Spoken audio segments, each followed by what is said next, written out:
ठीक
है।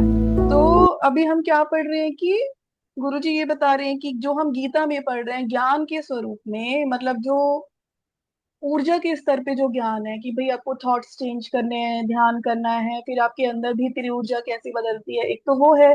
फिर गुरुजी ने योगा सूत्रा के द्वारा ये बताया कि जो पतंजलि ने लिखा है वो भी, वो उसके पैरेलल है फिजिकल वर्ल्ड में, कि हम फिजिकल वर्ल्ड में क्या करें जिससे हम जो गीता में पढ़ रहे हैं हम उसकी अनुभूति कर सके। ठीक है। तो हमने उसमें ये पढ़ा कि जितने भी चार पांच छह जो वर्ड्स हैं, फोर फाइव एंड सिक्स, उसमें जितने भी योद्धाओं के नाम बताए हैं।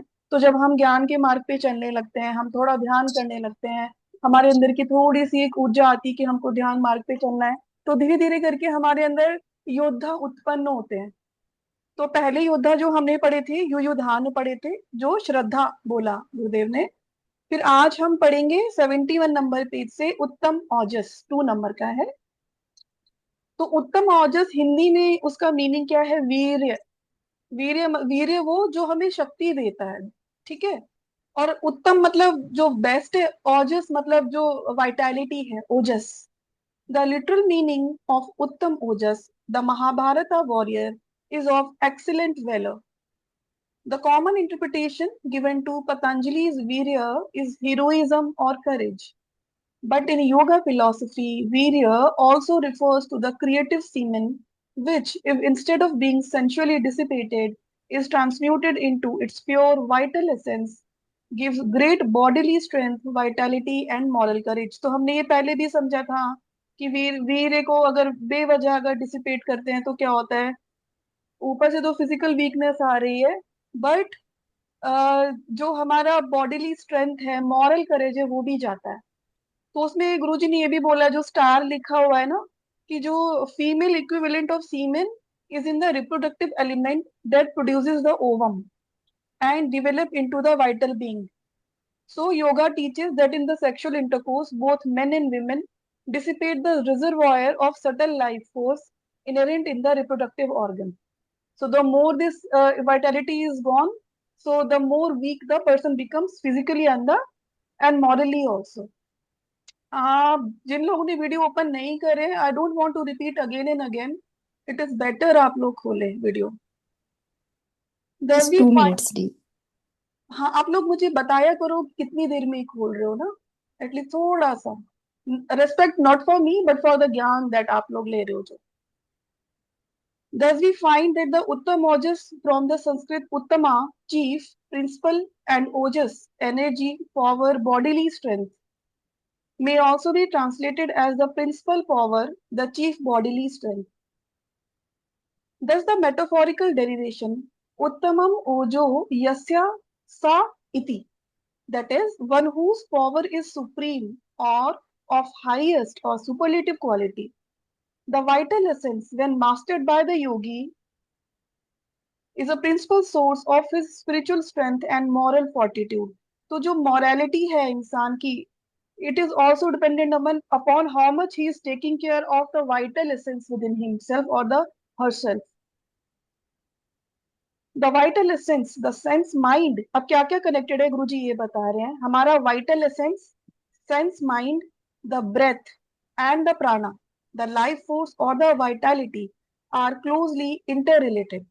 सो वी शुड मार्क इट, और बाद में हमको इस पे मनन करना चाहिए कि क्या क्या इंटर रिलेटेड है। हमारा वाइटल एसेंस, हमारा सेंस माइंड, हमारा ब्रेथ, हमारा प्राणा।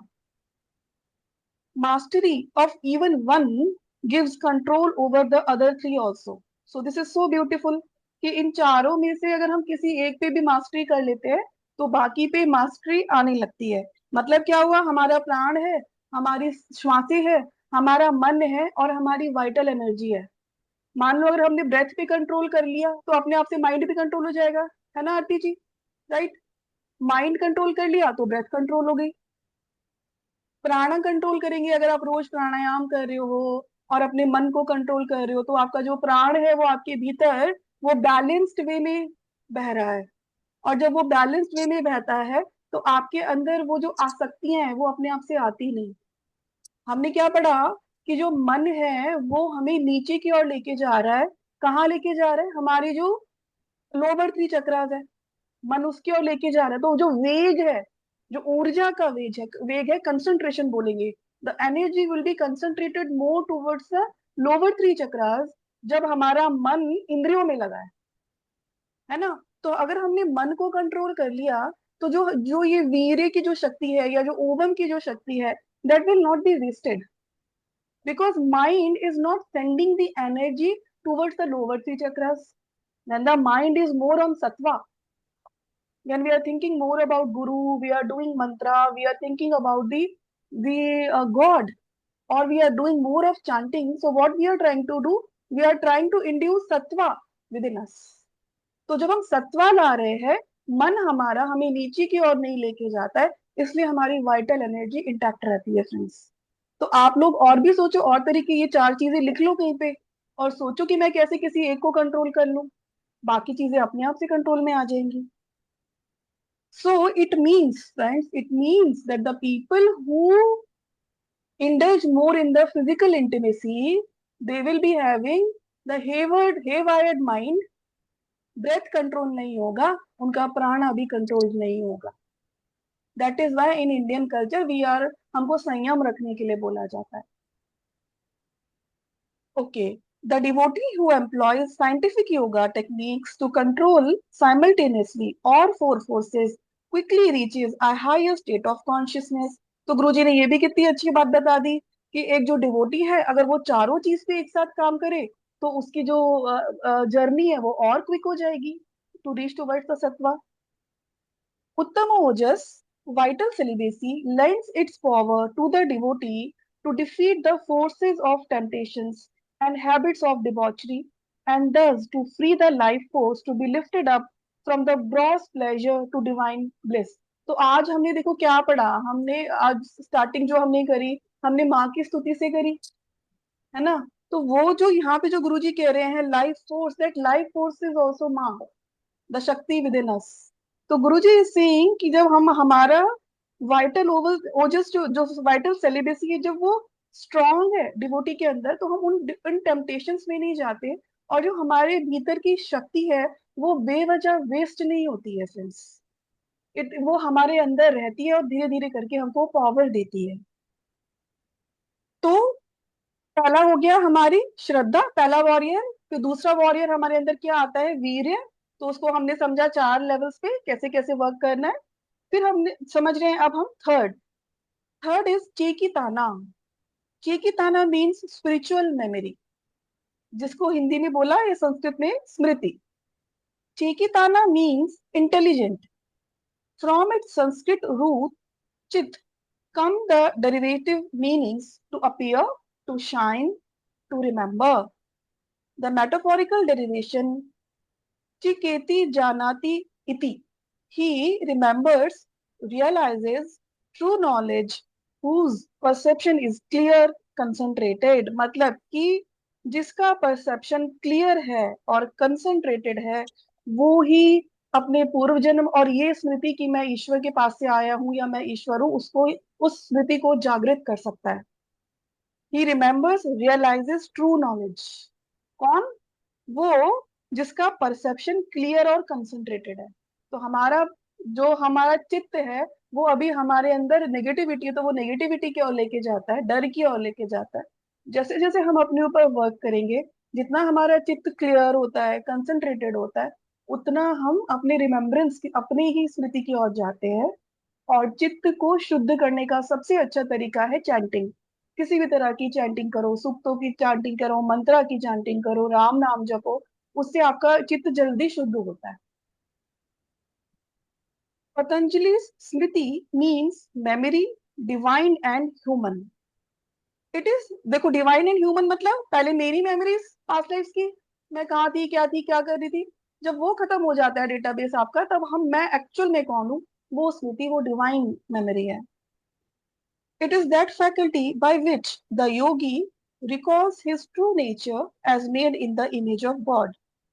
As this memory appears or shines in on his consciousness, it gives him that intelligence or clear perception which helps to light his path. Chaitanya, spiritual memory, stands in readiness to oppose the material delusion that makes man forget God and consider himself a body bound mortal being. तो जब हमारे अंदर चेकिताना स्मृति जागृत होने लगती है, आपके अंदर ये भी स्मृति जागृत हो जाए कि भाई, फिलहाल तो जैसे हम बोलते हैं कि जो भी हो रहा है पूर्व जन्म का कर्म है। आपको अगर ये एहसास होने लगे कि जो भी मुझे मिल रहा है, अच्छा या बुरा, वो मेरे पूर्व जन्मों के कर्म की वजह से है, तो वो भी स्मृति है। वो स्मृति हमें डुअलिटीज से निकाल देती है।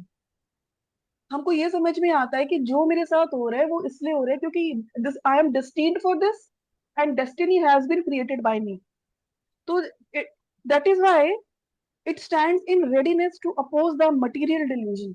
तो जो डिल्यूजन में हम जो रहते हैं ना, और कर्मा क्रिएट करते हैं अपने अपने जो अभी के कर्म है, जो क्रियामान कर्म है, उसको हम आगामी कर्म बना देते हैं।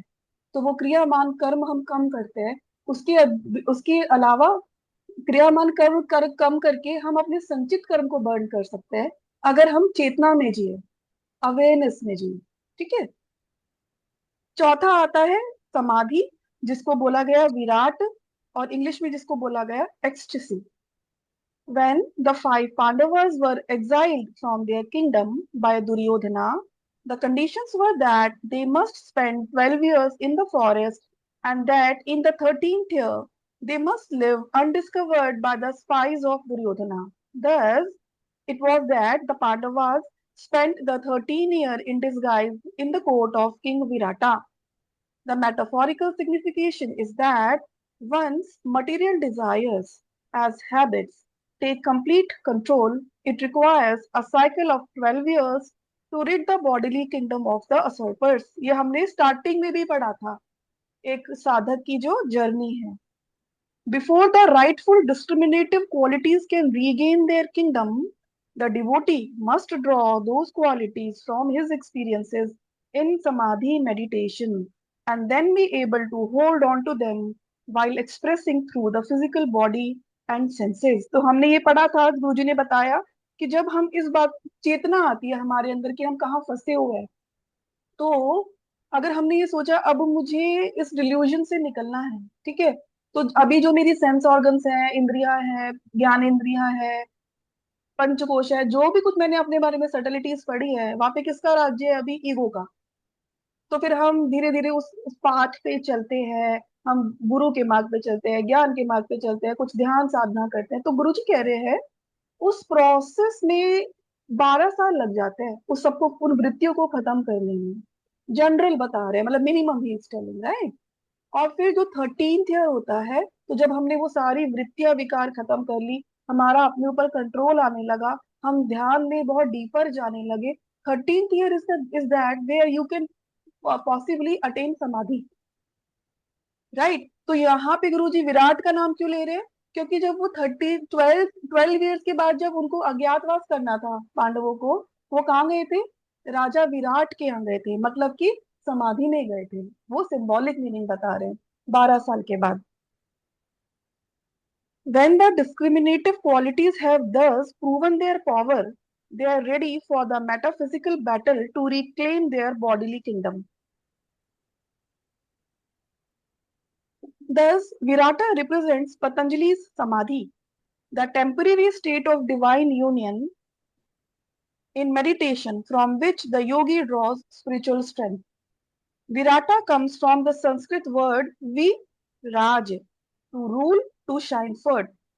V expresses distinction, opposition, implying the difference between ruling in an ordinary way and ruling or reigning from the divine consciousness experienced in samadhi. तो एक तो हो गया खाली रूल और एक हो गया वी, मतलब एक राज है और एक विराट बोला, तो वी इज द जो the one who rules.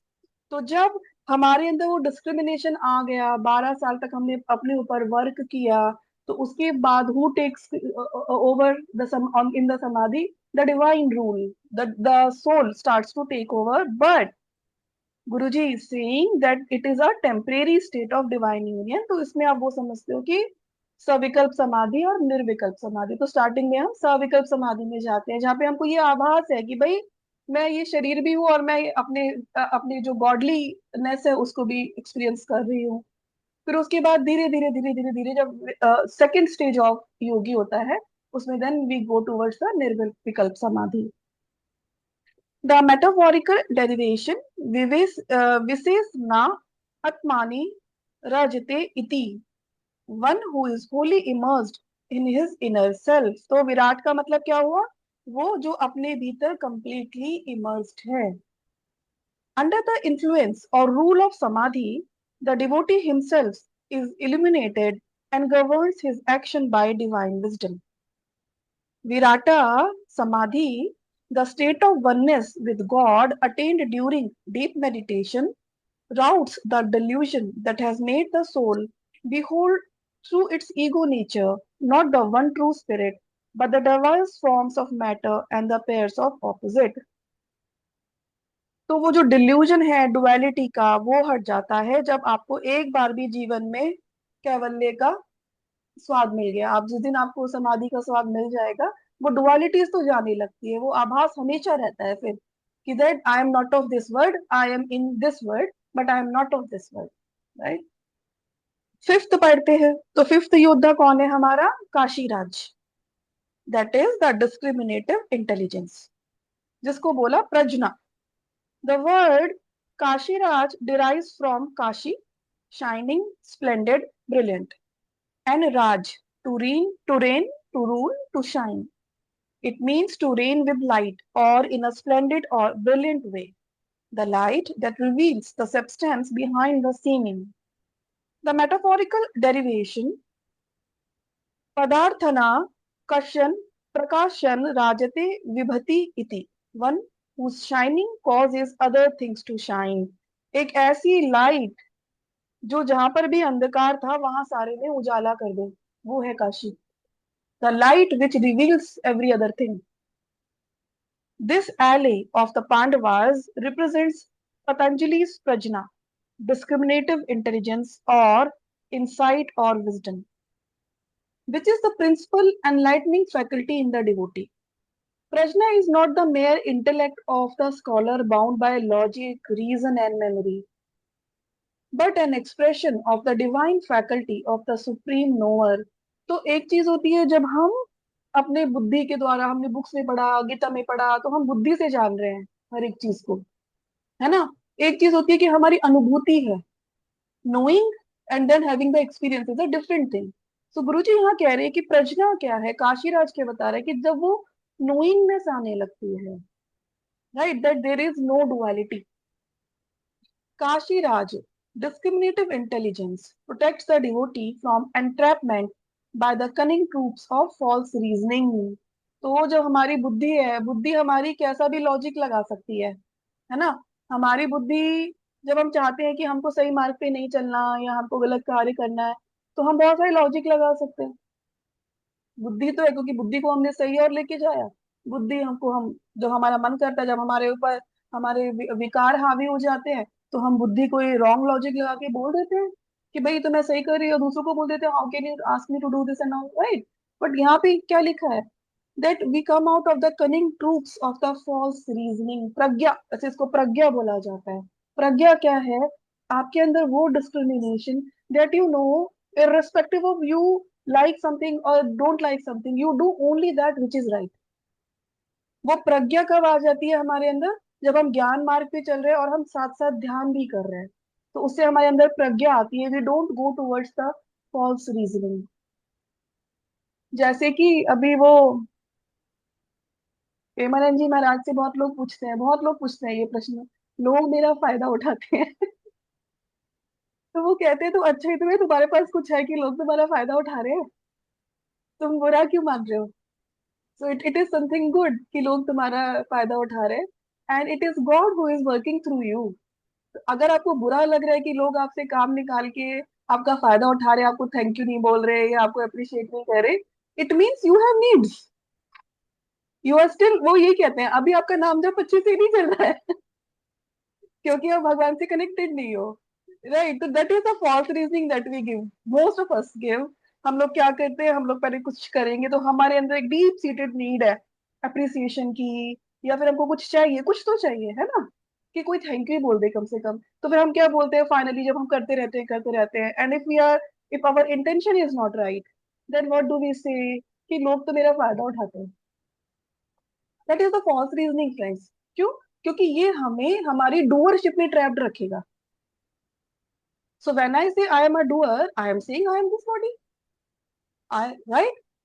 So this is how suddenly हमको वो फॉल्स रीजनिंग अपनी चेक करते चलना चाहिए। Then comes the sixth, Drupada, extreme dispassion, that is tivra samvega. The literal translation of the Sanskrit roots in Drupada are Dhru, to run, to hasten, and Pada, pace or step. Thus, the metaphorical derivation is Dhrutam Padam Yasya Sa Iti, one whose steps are quick or swift, जो जिसके steps बहुत तेज चलते हैं, that is Drupad. The implied meaning is one who advances swiftly. This correlates with Patanjali's Tivra Samvega.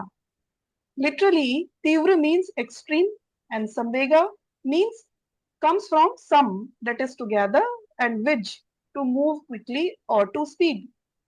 Thus, the word Samvega also means dispassion toward the things of the world, arising from an ardent longing for emancipation. This dispassionate detachment from worldly objects and concerns is referred to elsewhere in the Gita as the वैराग्य, जिसको मतलब द्रुपद को वैराग्य भी बोल सकते हैं। हमारे अंदर की वो चेतना, जब हमको ये समझ में डिस्पैशन होने लगता है, हमें अनासक्ति होने लगती है towards the things of the world, because we understand और we have experience that they are not giving us the permanent happiness, चाहे वो बुद्धि से आए, चाहे वो एक्सपीरियंस से आए।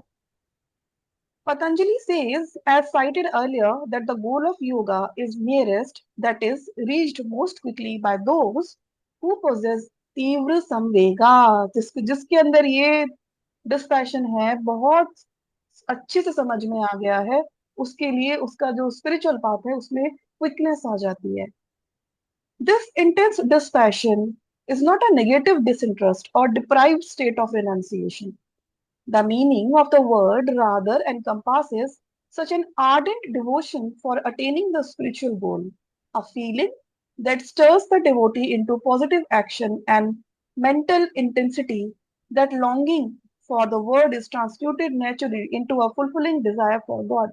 मतलब एक ऐसी हमारे अंदर तीव्र इच्छा होती है कि हमको अपने एक्शन भी सही करने का मन करता है और मेंटली भी हमको फॉलो करने का मन करता है, क्योंकि हमको समझ में हमारे अंदर इस दुनिया की चीजों से द्वारा गॉड के लिए ज्यादा वो होती है, इच्छा प्राप्ति की इच्छा हो जाती है।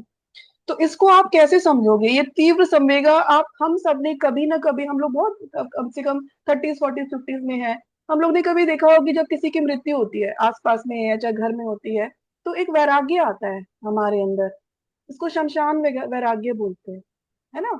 तो क्यों बता रही हूँ ये? उससे आप समझ सकते हो कि तीव्र संवेग क्या होता है। बस तीव्र संवेग में उदासीनता नहीं होती। जब हमें शमशानी वैराग्य होता है तो कुछ क्षणों के लिए, कुछ दिनों के लिए, कुछ महीनों के लिए हमको ये लगता है कि ये दुनिया तो खराब है, सब कुछ खत्म हो जाता है, हम लोग उस मोड में रहते हैं, है ना, कि सब कुछ खत्म हो जाता है, काय को सब बोलते हैं, सबसे सुनते हैं हम, काय को इस मोह माया में पड़े है, कुछ लेके नहीं जाना है, सब ये डायलॉग सबके घर में एक से ही सुनते हैं, है ना। लेकिन क्या होता है फ्रेंड्स, धीरे धीरे धीरे धीरे धीरे वो जो वैराग्य है वो इट एब्स डाउन। बट अब जो स्टेट ऑफ कॉन्शियसनेस है वही रहेगी। बट आप इतने प्रफुल्लित हैं, आप उस चेतना में है कि आपको समझ में आता है कि क्या नकली है, क्या, अगर एक नकली फूल है और एक असली फूल है, उसमें आप डिफ्रेंशिएट कर सकते हो ना, है ना। असली फूल ही अच्छी खुशबू देगा, नकली फूल की खुशबू चली जाएगी। तो तीव्र संवेग वो है कि जब मेरे अंदर वो वैराग्य भी आ गया, लेकिन मैं प्रफुल्लित हूँ और मुझे साफ साफ दिख रहा है कि क्या है जो मुझे एटर्नल पीस हैप्पीनेस देगा, जो मुझे समता देगा, और वो क्या है जो मुझे आज नहीं तो कल किसी ना किसी तरह के अवसाद में गिराएगा जरूर। क्योंकि इस जीवन की जितनी भी खुशियां हैं, जिन चीजों को भी हमने होल्ड ऑन करके रखा है, वो हमारे शरीर की तरह ही वो भी क्षणभंगुर है।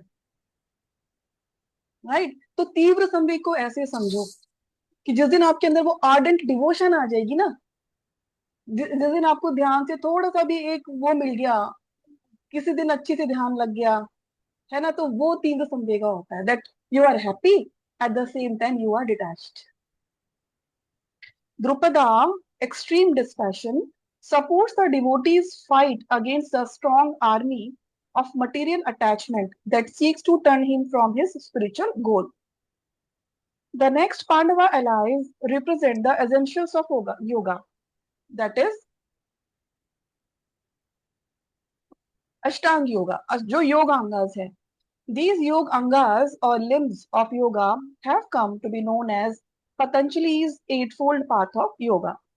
They are enumerated in his Yoga Sutras: Yama, that is the moral conduct, the avoidance of moral action; Niyama, religious observances; Asana, right posture for bodily and mental control; Pranayama, control of prana or life force; Pratyahara, interiorization of the mind; Dharana, concentration; Dhyana, meditation; and Samadhi.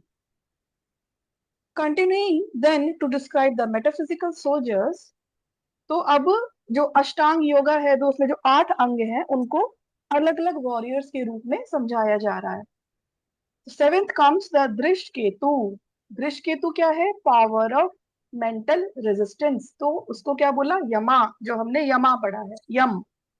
In the Sanskrit root दृस are the meanings to be bold and courageous, to dare to attack. Ketu means chief or leader.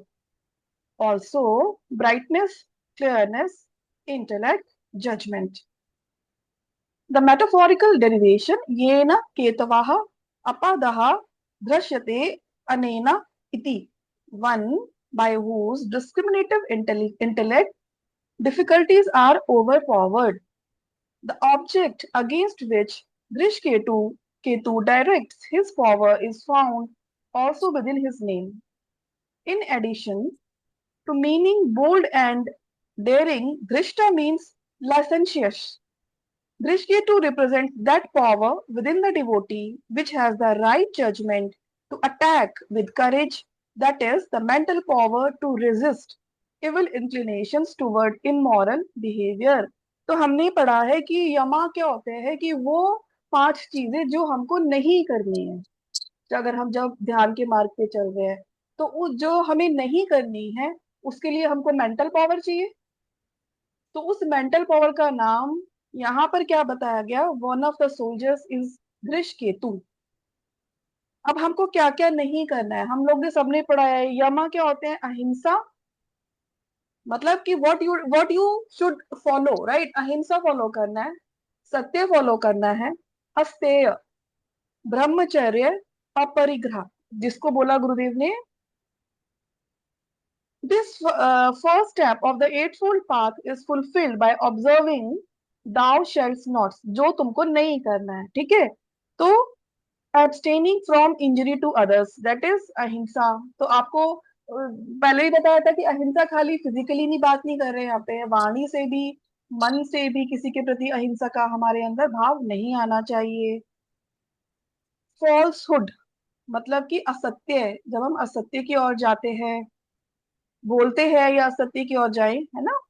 फिर stealing, किसी का कुछ भी चुराना, और उसमें हमने ये भी देखा था कि स्टीलिंग का मतलब खाली literally it's not that you are becoming a thief, right, you are stealing some, stealing people's ideas, stealing anything which does not belong to you. Sometimes when we even look at other people and we say wow, I think I wish I would have it, so it is like कि अगर मौका मिलेगा तो मेरे को मिल जाना चाहिए, right. तो वो भी हम स्टीलिंग कर रहे हैं, we are trying to steal the energy of the other person, so we should be very much cautious with what I am saying with when I look at the abundance of the other person. Incontinence मतलब कि ब्रह्मचर्य है, and कविटियसनेस मतलब कि अपरिग्रह known possession, ब्रह्मचर्य का मतलब हम सबने सबको मालूम ही है, राइट। और अपरिग्रह का मतलब non possessiveness, that is having only those things in your life which are needed. If you are holding on to things, it means you are holding on to ideas, you are holding on to emotions. When we hold on to things, when we hold on to people, when we hold on to status, when we hold on to fame, when we hold on to anything, right? चाहे वो material है या non material चीज है, जब भी हम किसी चीज पे होल्ड कर रहे हैं क्योंकि हमारी कोई इमोशन है उससे रिलेटेड, तो इसका मतलब क्या हुआ, जितना मैं बाहर होल्ड कर रही हूँ उतना ही मेरे अंदर क्लटर है। I'm holding on to ideas within me. For example, if for to attain fame, I do anything, right? Everything and anything I'm doing, and I'm telling lies also. I'm doing that. तो मेरा एक idea है अंदर. If I do that, the idea is that that to be successful, one has to have fame. या फिर only people who are famous they are successful.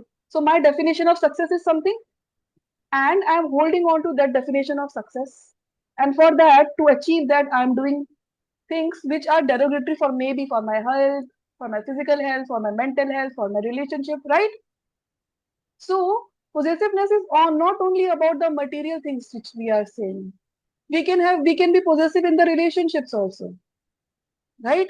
We can say ना कि भाई तुम मुझसे बात मत करो, अपने हस्बैंड को बोल सकते हो तुम उनसे ज्यादा बात मत करो, तुम उनसे ज्यादा बात मत करो। कई बार बच्चे होते हैं वो बहुत पोजेसिव हो जाते हैं मम्मी को लेके, राइट, कि मेरी मम्मी दूसरे बच्चे को क्यों प्यार कर रही है, this is also possessiveness.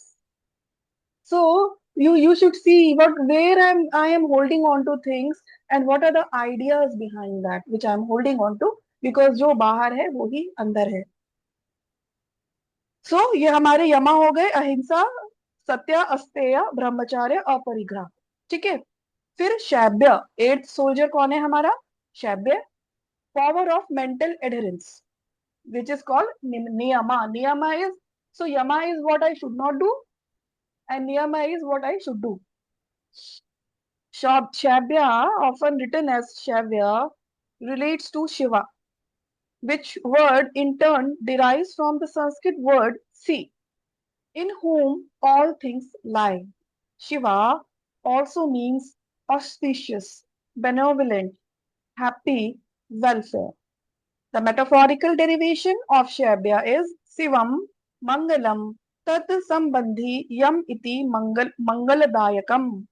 One who adheres to what is good or auspicious, to what is conducive to one's welfare. So नियम में क्या आता है, कौन से वो एक्शंस हैं जो मुझे करने ही चाहिए। Shabya corresponds to Patanjali's niyama, that is the religious observances. It represents the devotee's power to adhere to the spiritual prescriptions of niyama, that is the thou shalts. That is Shauch. Shauch is purity of body. Santosh. Santosh is contentment in all circumstances. Tap. Tap is self-discipline. Swadhyay is self-study, that is the contemplation. And Ishwar Pranidhana, that is devotion to God. So these are the 5 things. और ईश्वर जब ईश्वर प्रणिधाना करे तो उसमें surrender भी है, devotion and surrender to God. why we are being told कि भाई क्या नहीं करना है और क्या करना है, because that makes our soul, mind, body, thoughts, emotions conducive to receive the divine energy, right? तो अगर हमको कुछ चाहिए तो उसके लिए हमको रास्ते खोलने पड़ते हैं ना, या हमको डिमांड रखनी पड़ती है ना। तो अगर मुझे पीस चाहिए, मेरे को डिवाइन एनर्जी चाहिए, तो जो यमा नियमा है वो ये बता रहे कि भाई ये मत करो और ये कर लो। तो जब ये मत करो करोगे तो तुम्हारे नेगेटिव पाथवेज जो है वो बंद हो जाएंगे। ये करो तो जो तुम्हारे पॉजिटिव पाथवेज है वो ओपन हो जाएंगे, तुम रिसेप्टिव हो जाओगे गॉड की एनर्जी को प्राप्त करने के लिए। ठीक है। तो शॉर्ट्स सबको पता है, purity of body and mind, तो स्वच्छ मन और स्वच्छ तन दोनों होना चाहिए। So though I am telling it again and again just to remind you that your home, your clothes, that is a reflection of what is inside you. अगर घर में बहुत ज्यादा कहीं क्लटर है, किसी पर्टिकुलर एस्पेक्ट में कहीं क्लटर है, तो वो हम अपने अंदर होल्ड करके रखें, वहां पे शौच की कमी है। इसी तरह संतोष, संतोष मतलब जो मेरे पास है क्या, एम आई हैप्पी। क्योंकि जब संतोष नहीं होता तो अपने अंदर ग्रीड आता है, जेलसी आती है। तो उससे क्या होता है, हम दूसरों को देख के, दूसरों के पोजीशंस को देख के असंतोष आता है। तो जब भी आप असंतोष की भावना अपने जीवन में महसूस करते हैं, तो आप पूछे कि मैं किसको देख रही हूँ, क्या मेरी चाहत है, मेरा कौन सा थॉट प्रोसेस है जो मुझे कह रहा है कि नहीं भाई, जो है जहां हूँ उसमें मैं संतोष में नहीं हूँ। गीता में एक बहुत अच्छी बात है, एक जो दूसरा गीता पढ़ा था कि कृष्णा ये चाहते हैं कि आपके जीवन की जो दशा और दिशा है आप उसमें संतुष्ट रहो। वो है संतोष। जिस दिशा में आपको ईश्वर लेके जा रहे हैं और जिस दशा में रख के लेके जा रहे हैं, आपने अगर ये एक्सेप्टेंस कर ली, that is surrender, Ishwar pranidhan, right. तो आपने अगर ये कर लिया, ईश्वर प्रणिधान कर लिया, स्वाध्याय कर लिया, संतोष रखा, शौच रखा, यही तप है। इतना भी कर लेंगे, तप कर रहे हैं। व्हाट इज तप? तप में क्या होता है, we are alchemizing the things, right. वो तपस्या है। when there is one thing and we are alchemizing it into the another form. So I want to alchemize myself. I want to become my own alchemist. To start off, अगर आप meditation भी नहीं कर पाते, आप अपना routine भी नहीं कर पाते ना, गुरुदेव यही बोलते हैं सबसे पहले यम नियम तो फॉलो करो, 10% तो करो। क्योंकि अगर हम ध्यान कर रहे हैं फ्रेंड्स, मैंने ऐसा कई बार लोगों में ये परसीव किया है मैंने, क्या होता है, ध्यान एक ऊर्जा है, वो आपको सोल स्ट्रेंथ देगी, वो आपको गॉड से कनेक्शन करवाएगी, वो आपको इंट्यूशन देगी, देती है। ठीक है। लेकिन अगर आपने यम नियम फॉलो नहीं करा, तो आपके अंदर ईगो आ जाती है, और वो जो ऊर्जा है जो आपके अंदर जाके आपके अंदर के ईश्वर को जागृत करना चाहती है, वो उल्टा कर देती है, वो आपके अंदर के राक्षस को जागृत करती है, आपके अंदर की नेगेटिविटी को। क्यों? क्योंकि नेगेटिविटी तो निकाली नहीं आपने। It's like you are fueling yourself, but since the clutter is inside you don't know what you are fueling. Understood? So you what you will fuel, जो हमने यमा में पढ़ा है कि आप हिंसक हो सकते हैं, आप असत्य बोल सकते हैं, राइट। तो इसलिए जब तक हम यम नियमन नहीं करते तब तक ध्यान का जो असली वो है ना, एक्सपीरियंस, what exactly the ध्यान can do to you, it is difficult to follow. That is why Patanjali ji ने जो ध्यान है वो सप्तम सेवेंथ लेवल पे रखा है। यम नियम आसन प्राणायाम प्रत्याहार धारणा, फिर ध्यान है, फिर समाधि है। तो दैट इज वाई यम नियम इज सो इम्पोर्टेंट। वो फॉलो किए बिना आप ये मत सोचो, या हम भी, कि हम ध्यान पे आगे वो कर सकते हैं। तो यम नियम इज सो इम्पोर्टेंट फ्रेंड्स, इसको तो कहीं पे लिख लो। मैं तो ना भूल जाती हूँ कुछ, मैं तो स्टिकी नोट लगाती हूँ दरवाजे पे, किचन में जहाँ पे मैं खाना बनाती हूँ, जैसे बार बार रिमाइंड हो कि भाई मैं कहाँ चूक कर रही हूँ, राइट। तो जब जब आप ये लिख लोगे कि, या फिर अपना एक ले लो कि भाई 15 दिन के लिए मैं ये वाला यम तो मैं फॉलो करूंगी करूंगी, राइट। 15 दिन के लिए मैं ये वाला नियम फॉलो करूंगी। So this will help you mentally also, and then you will see, आप देखना तब आपकी मेडिटेशन ज्यादा अच्छी होगी।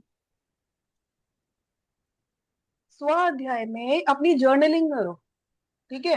अपना एक यमा पकड़ लिया, एक नियमा पकड़ लिया, for 15 days I am going to do this. स्वाध्याय क्या है? How much I am able to follow. रोज लिखो कि भाई आज मैंने इतना फॉलो कर पाई, इतना नहीं कर पाई, दिस इज स्वाध्याय। स्वाध्याय is not only about sitting and going inside, right, और रीडिंग द बुक्स।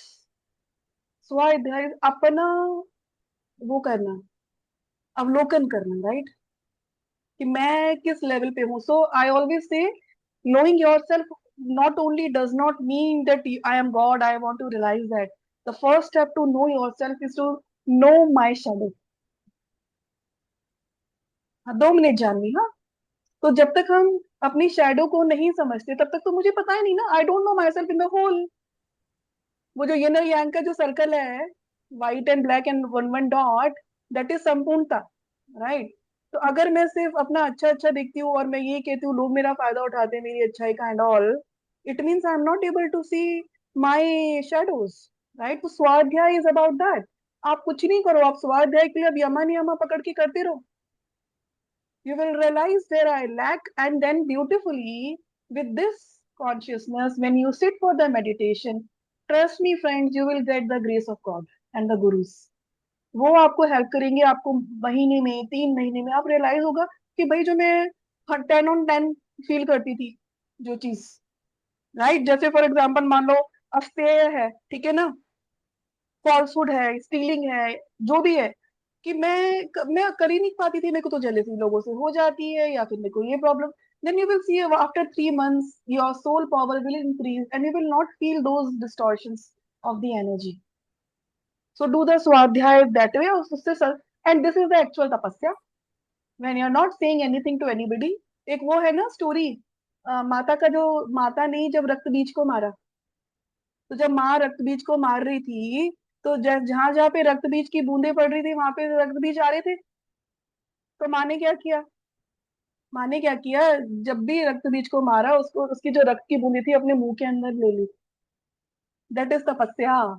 कि जब मुझे गुस्सा आ रहा है, जब मुझे जेलसी हो रही है, जब मुझे असंतोष आ रहा है, I am not allowing it to grow on the ground of my life. वो जब रक्त की बूंद जब ग्राउंड पे गिरी थी तभी तो रक्त बीज बन रहा था ना। तो माँ ने क्या किया, माँ ने उसको वो ग्राउंड ही नहीं दिया, अर्थ एलिमेंट ही नहीं दिया। माँ ने क्या किया, माँ तो शक्ति का स्वरूप है, ज्ञान का स्वरूप है, तो माँ ने क्या किया, माँ ने अपने भीतर ले लिया। तो हमारे अंदर शक्ति क्या है, हमारे ज्ञान की, हमारे तप की, हमारे मेडिटेशन की जो शक्ति है, जो धीरे धीरे हम बढ़ा रहे हैं ना, चैंट जो भी हम कर रहे हैं स्पिरिचुअल एक्टिविटीज, वो हमारा तप की अग्नि है, वो हमारे भीतर की माँ है, शक्ति है। तो हमको क्या करना है, हमको अपने अंदर की जो भी ये यमन यम में आपको जो लगता है जो प्रॉब्लम आ रही है, या और भी कोई विकार लगते हैं, उसको ग्राउंड मत दो, राइट। क्या करो, उसको अपनी तप की अग्नि में खत्म कर दो। जैसे मैंने आपको कई बार बताया कि कोई अगर है, आपको गुस्सा आ रहा है, आपको द्वेष आ रहा है, आप बोल दो इस वक्त में ये ऑफ कर रही हूँ ये program, I am not thinking about it, right. क्या करने लगो, अपना ऊपर से अपना नाम जप करने लगो, जो भी आप नाम जप करते हो या वो गुरु का जो भी मंत्र करते हो, वो उस पर फोकस कर दो। तो आप रक्त बीज की तरह ही, जैसे माँ ने रक्त बीज को मारा, तो वो बीज को ही खत्म कर रहे हो आप। बिकॉज जो सीड होता है हमारी नेगेटिविटी का, वो मल्टीप्लाई होता है फ्रेंड्स। राक्षस आज मल्टीप्लाई होते हैं, और जो देवता होते हैं ना वो धीरे धीरे बढ़ते हैं। ये प्रॉब्लम है, राइट। रावण की कितनी बड़ी सेना, और ही रावण और विभीषण और पता नहीं कौन कौन से भाई और सब, सारी सेना, श्री राम एक। तो हमको समझना है कि the day I give up और I give in to my negativities, मैं उसको मल्टीप्लाई कर रही हूँ, and that is going to create my future. तो माँ का आज तो वैसे भी नवमी है, माँ का दिन है, तो ये याद रखना, रक्त बीज, वो बीज को वहीं के वहीं खत्म करना है, ठीक है ना, डिस्ट्रॉय कर देना है। हाँ बोलो जानवी।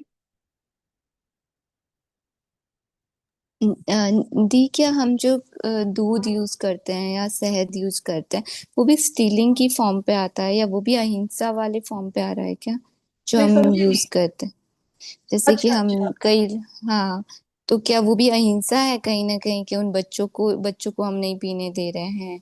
या शहद, अब जैसे ऐसा हो गया है कि मधुमक्खियों को मतलब अलग अलग तरीके से उनकी उनको पालते हैं, और वो भी कहीं ना कहीं और मास लेवल पे होने लग गया ना, पहले चीजें बहुत छोटे लेवल पे होती थी। तो राइट। क्या हमें ये भी यूज करना चाहिए या ये हमें नहीं करना चाहिए?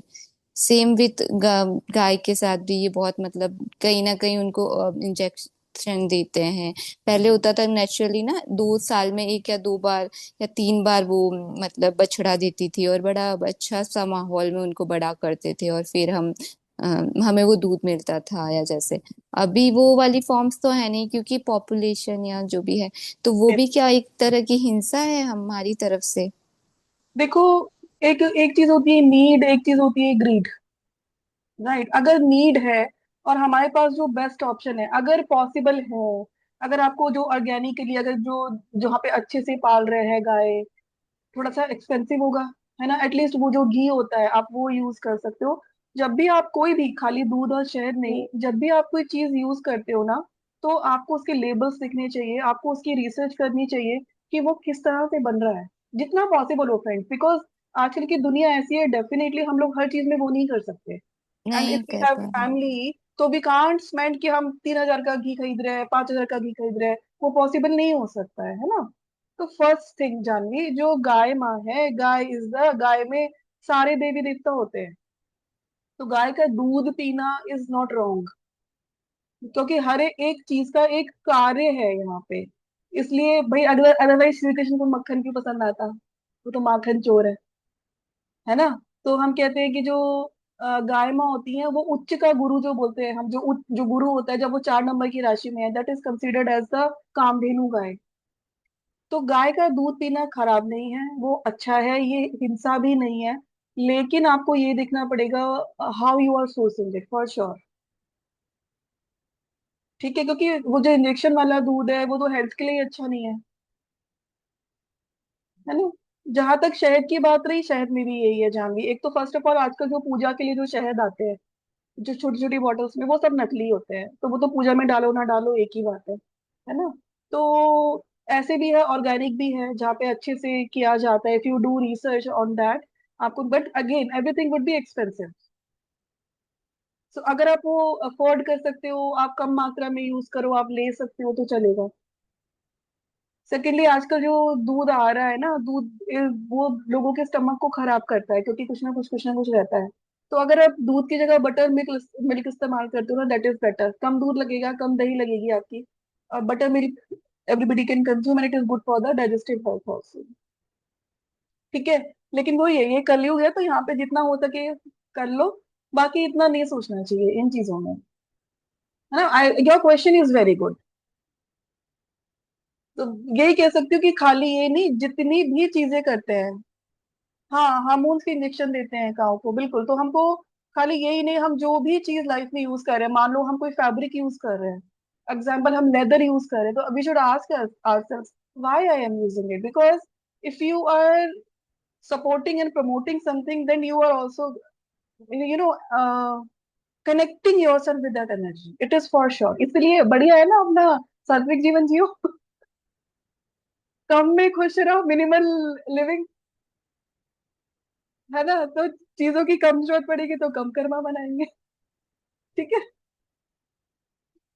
ओके। ठीक है। Page 74, last paragraph, last to last, Shabya, power of mental adherence, provides the yogi with an army of positive spiritual self-discipline to defeat the battalions of evil misery-producing ways and the effects of past bad karma. Yama Niyama are the foundation on which the yogi begins to build his spiritual life. देखो गुरुजी ने भी बोला है, it is the foundation to start our spiritual life. If we are not following it, it means अभी तो start हुआ ही नहीं है spiritual life का। Why? Because they harmonize body and mind with the divine laws of nature or creation, producing an inner and outer well-being, happiness and strength that attract the devotee to deeper spiritual practices and make him receptive to the blessings of his guru given sadhana. यमा नियमा इसलिए भी important है friends, अगर आप यमा नियमा follow नहीं कर रहे हो ना, तो आप हमेशा डुअलिटीज में रहोगे, आपके मन में कोई ना कोई द्वंद्व चलता रहेगा। और जितना हमारे मन में द्वंद्व चल रहा है, कुछ ना कुछ थॉट्स चल रहे हैं, उतना ही डिफिकल्टी होगी ध्यान के लिए बैठने के लिए ना। तो दैट इज वाई यम नियम हमारे बुद्धि को, हमारे मन को कंड्यूसिव बनाते हैं ध्यान की चेतना के लिए। Then comes the Kunti Bhoja, that is the right posture asana. Bhoja in the Kunti भोजा derives from bhuj, to take possession of, to rule or govern. Kunti Bhoja is the adoptive father of Kunti. The metaphorical derivation Yena Kuntin Kuna अमंत्रणा दैव विभूति अकर्षिका शक्तिम भुनक्ति पलायते यह सह. He who takes possession of and supports the spiritual force, Kunti, by which divine powers are invoked and drawn to oneself. So, what is that which will support the spiritual forces within us? Is the asana, the right asana. Kunti is the wife of Pandu and the mother of the three elder Pandava brothers, Yudhishthira, Bhima, and Arjuna, and stepmother to the two younger brothers, twins Nakula and Sahadeva. She had the power to invoke the gods, cosmic creative forces, and through this means these five sons were born. ये हम सबको मालूम है. उन्होंने God's को invoke किया था, different forms of God's को, और पांडवा बॉर्न हुए थे. Metaphorically, Kunti from Ku, that is to call, is the ardent devotee's spiritual power to invoke the aid of the creative life force in the sadhana. Kunti, as does Drupada, represents the devotee's dispassion for the word and longing for God, which during meditation reverses the outward flowing life force to concentrate within. तो जो कुंती है वो भी हमारे अंदर की spiritual force है, जो कि पांडु की पत्नी है. पांडु क्या है? बुद्धि है हमारे अंदर की. When the life force and the consciousness are united to Pandu, Buddhi, discrimination, the tattvas or the elements in the subtle spine centers conceived in the microcosmic womb or centers of the body by the macrocosmic or universal creative forces become manifested to the yogi, that is, are given birth to Kunti. तो मतलब हमारे अंदर की जो spiritual force है और जो हमारे अंदर की बुद्धि है, हमारे अंदर की जो लाइफ फोर्स है, जो चेतना है, उसके अंदर का जब कनेक्शन होता है, तो उस कनेक्शन से धीरे धीरे करके we are able to see the divine aspect of our five chakras, that is like giving birth to five Pandavas. Kunti Bhoja represents Patanjali's asana, the faculty derived from the poise or control of the body. For the correct posture is essential to the yogi's practice of life force control. तो कुंती भोजा क्या है? Making the body conducive for this life force and the connection of the consciousness by right posture. As Kunti Bhoja adopted and reared Kunti, so does asana support the ability to invoke divine life energy in preparation for the practice of the pranayama or life force control. The step following asanas on the eight. मतलब आसना क्यों जरूरी है और फिर सबसे important कौन सा है? आप जो पद्मासन में स्पाइन स्ट्रेट करके बैठते हो, सबसे इंपॉर्टेंट आसना वो है. बिकॉज इफ अगर हमारा स्लाउच्ड बैक है, अगर हमारी हम सीधे नहीं बैठे, तो जो लाइफ फोर्स जो ऊपर नीचे जाती है हमारी स्पाइन में, वो जा नहीं पाती है पूरी. Right, and it is a life force. Because of the life force we are connected to the consciousness, to the chetna. when this life force is haywire, we are connected to the world outside us. When this life force is smoothly flowing in the spine, then we are connected to the chetna within us. Asana prescribes the necessary correct posture for yoga meditation. Though many variations have evolved, the essential basics are a steady body with straight, erect spine, chin parallel to the ground, shoulders back, chest out, abdomen in, and the eyes focused on the Kutastha center between the eyebrows. The body must be still and unmoving without strain or tension. When mastered, the correct posture or asana becomes as expressed by Patanjali. अब पतंजलि ने ये बोल, जैसे गुरुजी ने बोला कि भाई erect erect spine होनी चाहिए, chin parallel to the ground, shoulders back and all बोला. फिर गुरुजी ने क्या बोला? That the body must be still and unmoving without strain और टेंशन. तो जब हम उस स्टेज में आने लगते कि भाई मेरी बॉडी हिलना नहीं चाहिए और स्ट्रेन भी नहीं होना चाहिए, tension, then the person realize कि भाई मुझे और आसन भी करने पड़ेंगे, खाली ये आसन करके काम नहीं चलेगा. राइट. तो और आसन क्यों? क्योंकि ब्लड ब्लड फ्लो ठीक करना है. क्योंकि नहीं तो क्या होगा? पैर सोएगा, हाथ सोएगा, प्रॉब्लम होगी, फिर आप पैर को हिलाओगे. So that is why Patanjali तो भाई महान ऋषि, that is why he made all the asanas. कि भाई जब एक योगी इस पाथ पे चलने लगेगा ना, उसको आसनों की जरूरत पड़ेगी, क्योंकि धीरे धीरे करके हर एक बॉडी पार्ट में कॉस्मिक एनर्जी का फ्लो होगा. जहां पे आपका ब्लॉक है वहां पे वो रुक जाएगी. That is why asanas are important. But asanas are not the, they are the means, right, to reach to God. When mastered, the correct posture or asana becomes, as expressed by Patanjali, steady and pleasant. It bestows, it bestows bodily control and mental and physical calmness, enabling the yogi to meditate for hours, if so desired, without fatigue or restlessness. It is evident then why asana is essential to life force control. It supports the inner dispassion towards the demands of the body and the ardent power necessary to invoke the aid of life energies in turning the consciousness inward to the world of the spirit. Kunti Boja, that is the right posture, provides the physical and the mental pacification necessary to fight the body bound tendencies towards laziness, restlessness, flesh attachment. और वैसे भी आप सब योगा करते ही होंगे, तो भाई योगा में ब्रेथ का यूज है. ब्रेथ का यूज है तो माइंड का यूज है. तो जब आप माइंड को भी साध रहे हो, ब्रेथ को भी साध रहे हो और अपने बॉडी को भी साध रहे हो, तो वो पूरा जो एटमॉस्फेयर जो बन रहा है, पूरा जो बॉडी का जो वो बन रहा है, it is making your mind, body, breath, prana conducive to sit in the meditation, right? So that is why asana is very important. Then comes the 10th, Yudha Manyu. Yudha Manyu is the life force control. That is the pranayama. तो मतलब क्या हुआ कि हम ये ना सोचे कि खाली प्राणायाम कर लेंगे और आसन ना करें. थोड़े बहुत आसन करने पड़ेंगे पहले, फिर हम प्राणायाम पे आएंगे. From युद्ध to fight and manyu, high spirit or ardor. Yudha Manyu means he who fights with great zeal and determination. The metaphorical derivation yudham chaitanya prakashitam eva manyu kriya yasya saha, one whose chief action is to fight to manifest divine consciousness. The life force is the link between matter and the spirit. Flowing outward, it reveals the spuriously alluring world of the senses. Reversed inward, it pulls the consciousness to the eternally satisfying bliss of God. तो जब सांस बाहर की ओर जा रही है तो वो ये दिखा रही है हमारा connection with the world outside us through the senses. And when it is going out, it shows, it pulls the consciousness inside and it tries to shows us the satisfying bliss of God.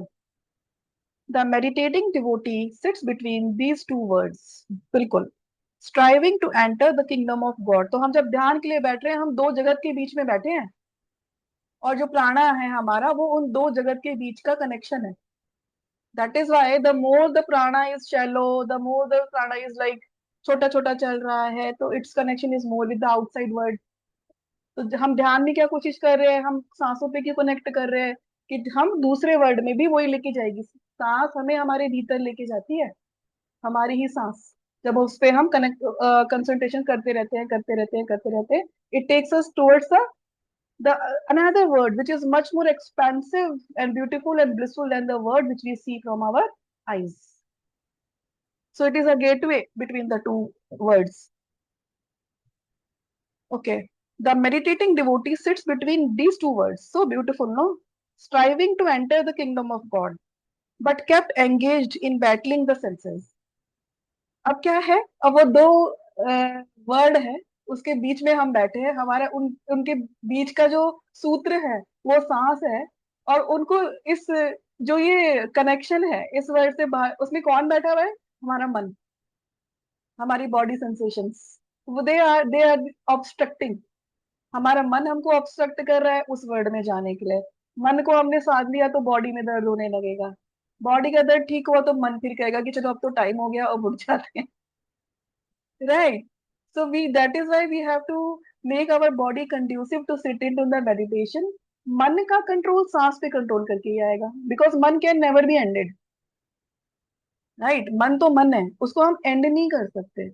हमको अपना focus change करना है कि जो मेरा मन कह रहा है मैं उस पे फोकस करूं, या जो मेरे को कहा गया है गुरु के द्वारा या स्क्रिप्चर्स के द्वारा, मैं उस पे फोकस करूं. हर एक गुरु ने ये बोला है, चाहे कोई किसी भी पद के गुरु हो, सब बोलते हैं अपनी सांसों पे ध्यान दो. तो जब मैं सांसों पे ध्यान दे रही हूँ तो धीरे धीरे करते करते करते करते मेरी सांस मुझे अंदर की ओर लेके जाती है. With the aid of the scientific techniques of pranayama, the yogi is at last victorious in reversing the outward flowing life energy that externalized his consciousness in the action of breath, heart, and sense ensnared life currents. He enters the natural inner calm realm of the soul and spirit. तो जब हम right way से प्राणायामा करते हैं तो धीरे धीरे धीरे करके हम अंदर की ओर जाते हैं. Yudhamanyu, that is the life force control, is the invaluable warrior in the Pandava army that disarms and renders powerless the sense army of the blind mind. So friends, ये आज का जो लेसन है और जो हमने पहले भी पढ़ा बहुत इंपॉर्टेंट है, क्योंकि मोस्ट ऑफ द टाइम हम लोग क्या करते हैं, हम ब्लाइंडली मेडिटेशन करने बैठ जाते हैं. We don't know what is the preparation for the meditation. Even if we are not following any path, because when we are following a path, we are being given the instruction.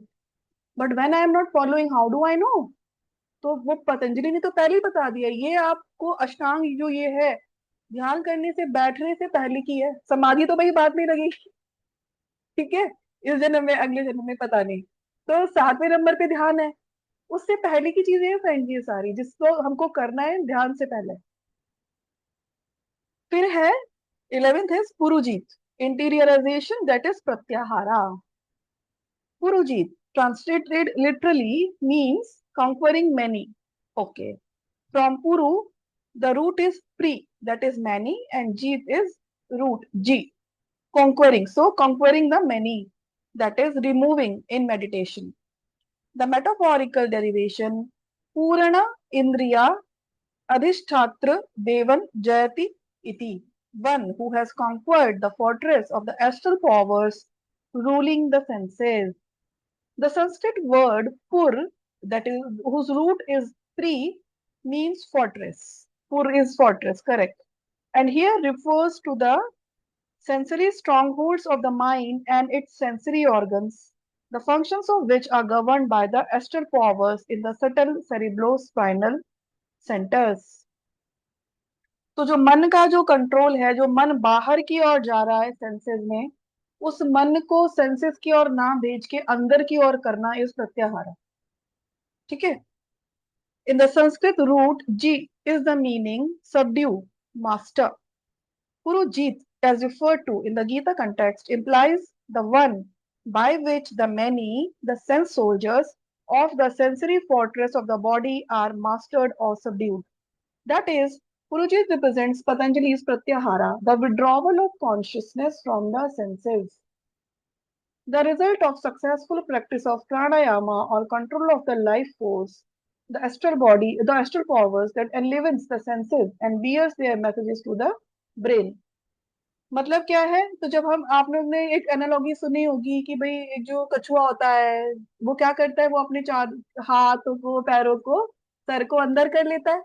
तो उसको physically अगर आपको देखना है what is pratyahara, pratyahara is means that कि भाई मेरे sir मेरे आंखें बंद हैं, मुंह बंद है, कान, मेरे कान तो बंद नहीं कर सकते है ना. स्किन है हमारी, हमारी पंच इंद्रिया जो है, ठीक है, नाक है. तो मैं उनका इस्तेमाल तो कर रही हूँ भाई, सांस तो लेना पड़ेगा है ना, उसके अलावा किसी और चीज का इस्तेमाल नहीं होता ध्यान में. आंखें बंद है, मुंह भी नहीं खोलना है, स्किन का कोई यूज नहीं, कान का कोई यूज नहीं.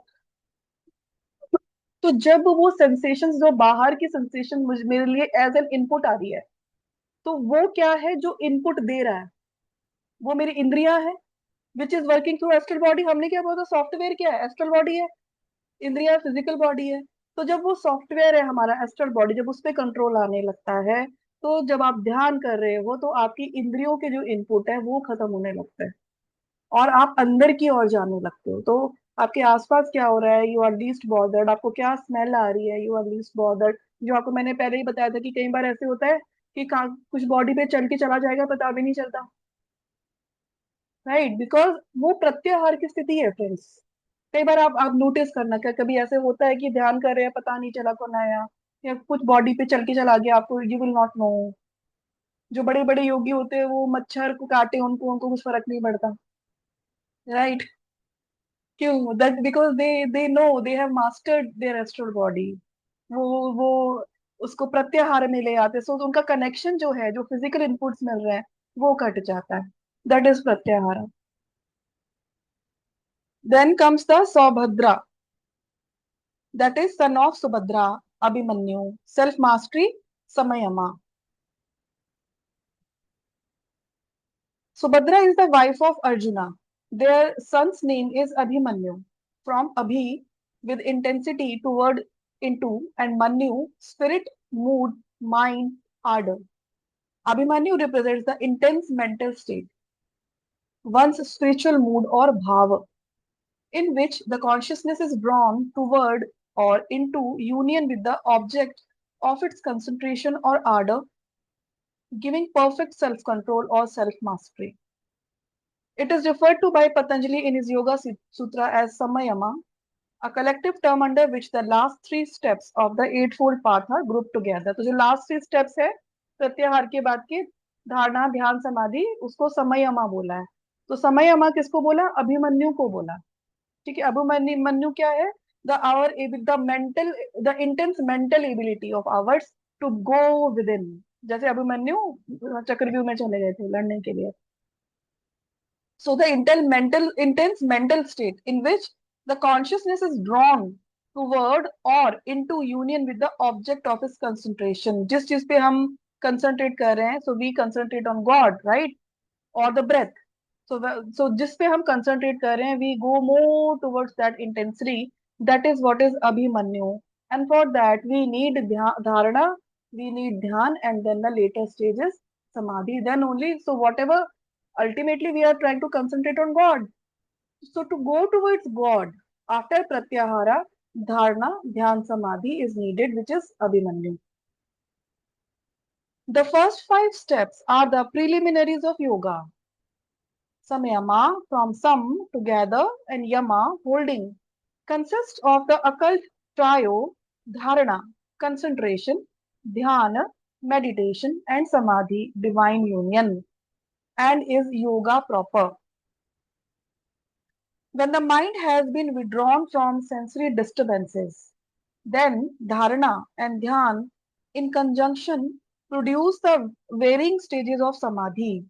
तो जब प्रत्याहार हो जाता है तो ध्यान और धारणा के द्वारा varying different different stages of samadhi experience होती है in the form of ecstatic realization and finally divine union.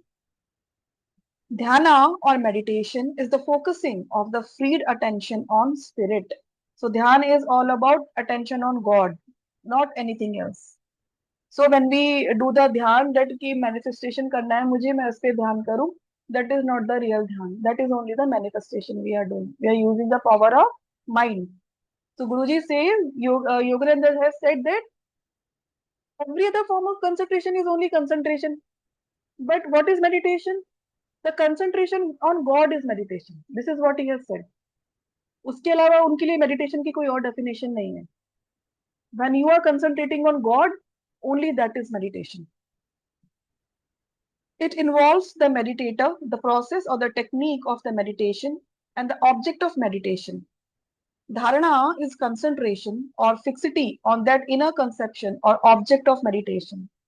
Thus arises from this contemplation the perception of divine presence, first within oneself and then evolving into cosmic conception, conceiving of the vastness of spirit omnipresent within and beyond all creation. The culmination of samayama, self-mastery, is when the meditator, the process of meditating, and the object of meditation becomes one. The full realization of oneself with the spirit. तो धारणा में क्या ना, तो जो mind की जो processing होती है ना, वो या तो मेडिटेशन में होती है या स्लीप में होती है. अगर आपने फिल्टर आउट नहीं किया थ्रू आउट द डे, तो आपने जो भी सोचा, जो भी इनपुट लिया, वो आपकी स्लीप में आपके साथ जाएगा, आपकी सबकॉन्शियस का पार्ट बन जाएगा. Same thing happens in the ध्यान. तो अगर आप ध्यान में उन्हीं चीजों के बारे में सोच रहे हो जो आपके लिए अच्छी नहीं है, वो ही आपका पार्ट बन जाएंगी. बिकॉज ध्यान में हम और ओपन अप हो रहे हैं, रिसेप्टिव हो रहे हैं. So that is why we should keep on cutting the clutters on and off. ठीक है, चलो, लेस देन 1 मिनट है, प्रार्थना करते हैं.